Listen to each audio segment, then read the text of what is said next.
Yo, what's going on, guys? Today I'm going to be giving out what I believe to be the best controller settings for console in Fortnite. I honestly think with these adjustments you'll improve almost right away, but before the video starts I just want to say do not copy my settings or anyone else's settings just because you think they're good at the game. Pick settings that you believe fits you and will help you improve as a player. You should use my video as sort of like a template of settings which you can use and decide what playstyle fits you the best. With that being said, here are the controller settings that I use in Fortnite, and as you can see my X and Y sensitivities are different. This is because I believe having a fast X sensitivity is really crucial to being a faster builder. It's not really necessary if you're not going to build too much, but I feel like building is such an important aspect in this game, and you want to have a faster X sensitivity compared to your Y. That's because your Y sensitivity doesn't matter as much as your X, as your X is usually used when you're spinning around and it's your horizontal sensitivity. Your Y, you might want to lower your Y sensitivity just because it helps you with accuracy, but at the end of the day all that really matters is your X sensitivity. As you can see on the picture, my X sensitivity is a 9 and my Y is an 8. I would recommend having any sensitivity above a 7 for both of those axes, just because building and just moving around, looking around with anything below a 7 is just too slow, and even having a 7 sensitivity is just cutting the edge of between being too slow and being fast enough to just look around and build.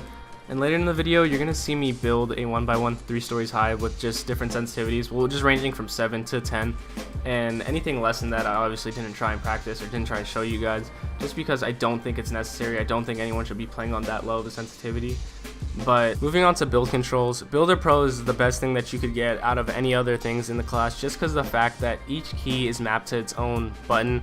So building ramps would be with L2, building walls is with R2, rather than using Combat Pro and having to cycle through, or the classic one and having to cycle through. You're clicking extra buttons when you're doing that, and Builder Pro just eliminates that factor and just makes it way more advanced than any other option that you could pick. And if you're not already on Builder Pro, it's going to be difficult to transition to it just because you're already comfortable with a certain set of buttons and a certain way of building. But overall, Builder Pro is just an easier and more effective way to build, and will improve your building and make you more consistent. Finally, here's me testing out the different sensitivities. As you can see, it's just a higher sensitivity, it's just a faster build, there's no secret to it. But the thing is, it's not hard to be a good builder with lower sensitivity. I just think that 7 should be your cap of how low you could go, and anything below that is honestly just too slow to build a basic 1x1.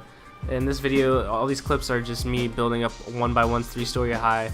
As you can see, 7 sensitivity is much slower than the rest. The only thing that makes it really possible to build a 1x1 is Builder Pro. If Builder Pro wasn't there, I wouldn't even recommend 7 sensitivity to anyone.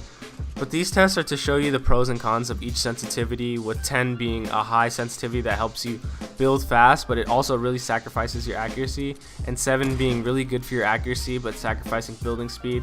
And honestly, I think you can find a median in between these numbers and pick a speed that works just for you. But if I were to have to give my opinion on what I believe is the perfect sensitivity, I would say the perfect X sensitivity is 9 and the perfect Y sensitivity is 8, which is the settings that I'm running right now. It's kind of obvious. But the reason why this is the perfect sensitivity to me is because it allows for accuracy to still be present. It's not the best, but it's still going to be present, and it allows for much faster and capable building.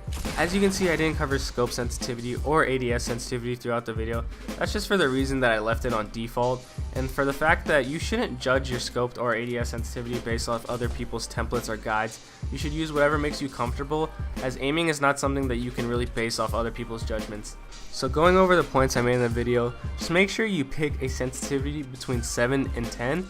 And if you're not already using Builder Pro, make sure you switch to Builder Pro. That is the thing that you're going to notice the biggest change for. If you use Builder Pro for time, you'll definitely notice an improvement in your building and your skill overall. If you enjoyed the video, please leave a like below, and I'll see you guys later.